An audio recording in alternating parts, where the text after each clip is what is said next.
kembali lagi di Edu Private Channel bersama Miss Cynthia. Di video kali ini, Miss Cynthia akan menjelaskan mengenai ikatan kovalen. Nah, pada video sebelumnya, Miss Cynthia udah jelasin nih mengenai ikatan ionik. Bagi teman-teman yang belum menyaksikan, silahkan klik link di atas ini.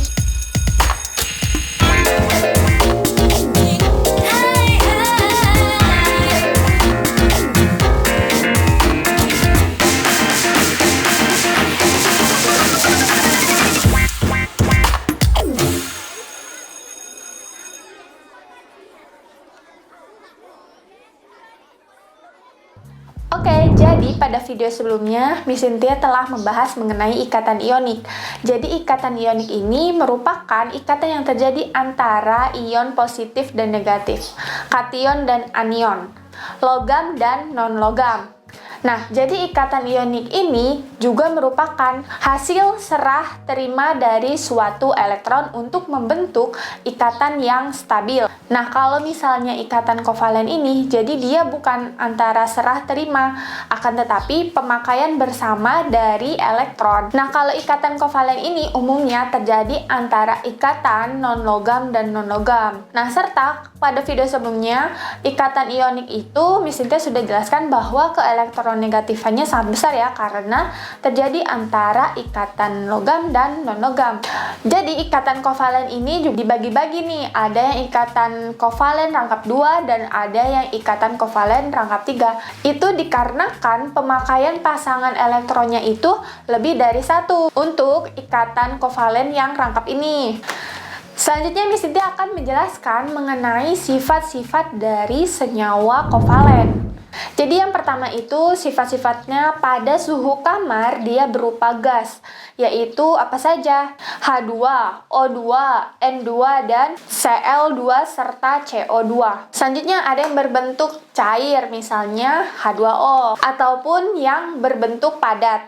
Selanjutnya yang kedua, titik didih dan titik lelehnya itu rendah, karena dia memiliki gaya tarik-menarik antar molekulnya yang lemah, meskipun ikatan antar atomnya itu sangat kuat. Nah, yang ketiga ini, ikatan kovalen ini dapat larut dalam pelarut nonpolar. Kalau di video sebelumnya, Miss Cynthia sudah menjelaskan bahwa ciri-ciri dari ikatan ionik ini, dia mampu larut dalam pelarut polar dan tidak larut dalam nonpolar. Kebalikannya kepada ikatan kovalen, dia mampu larut dalam nonpolar. Dan dia mampu juga bereaksi dengan yang polar. Kemudian yang keempat, dalam larutan biasanya dia mampu menghantarkan listrik, misalnya asam klorida atau HCl. Tetapi sebagian besar itu tidak dapat menghantarkan arus listrik, baik padatannya, leburannya, ataupun larutannya. Selanjutnya yang kedua ada ikatan kovalen koordinasi. Nah, apa sih ikatan kovalen koordinasi ini? Jadi kalau pada ikatan kovalen itu dia kan memiliki pasangan elektron yang dipakai bersama. Nah, itu dari atom-atom yang akan saling terikat.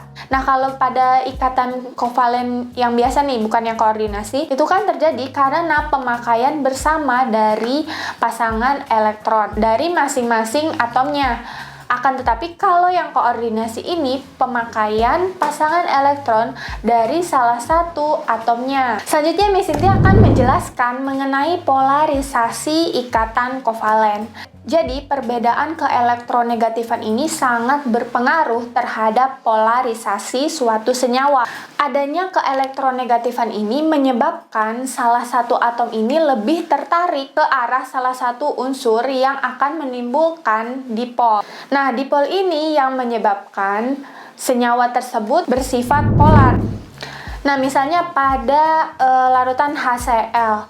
Jadi, pada larutan HCl ini, keelektronegatifan Cl lebih besar dari H, sehingga elektron-elektron ini akan lebih tertarik ke arah Cl, sehingga menyebabkan polarisasi ikatan antara H dan Cl. Nah, atom Cl ini lebih negatif daripada H, sehingga menyebabkan ikatan kovalen polar. Nah, pada ikatan kovalen polar yang memiliki lebih dari dua unsur, cara menentukannya itu bagaimana?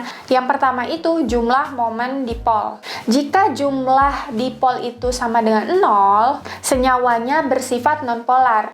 Apabila jumlah momen dipol itu tidak sama dengan 0, maka senyawanya bersifat polar. Nah, dari bentuk molekul, jika bentuk molekulnya ini simetris, maka senyawanya bersifat nonpolar. Apabila bentuk molekulnya tidak simetris, maka senyawanya bersifat polar. Jadi, contoh senyawa kovalen polar apa aja sih, Miss? Nah, ini dia ya, teman-teman. Jadi ada HCl, HBr, Hi, HF, H2O, NH3. Lalu ada senyawa kovalen nonpolar apa aja sih, Miss? Nih ya, ada H2, O2, Cl2, CH4, BF3. Nah, itu dia merupakan senyawa kovalen nonpolar. Nah, itu dia penjelasan Miss Cynthia mengenai ikatan kovalen. Nah, semoga bermanfaat ya untuk teman-teman. Apabila dari teman-teman ada yang ingin mengajukan pertanyaan atau request untuk video selanjutnya, Miss Cynthia buat apa ya? Silahkan komen di bawah ini. Jangan lupa like, comment, and subscribe, dan nyalakan lonceng notifikasinya. Sampai jumpa!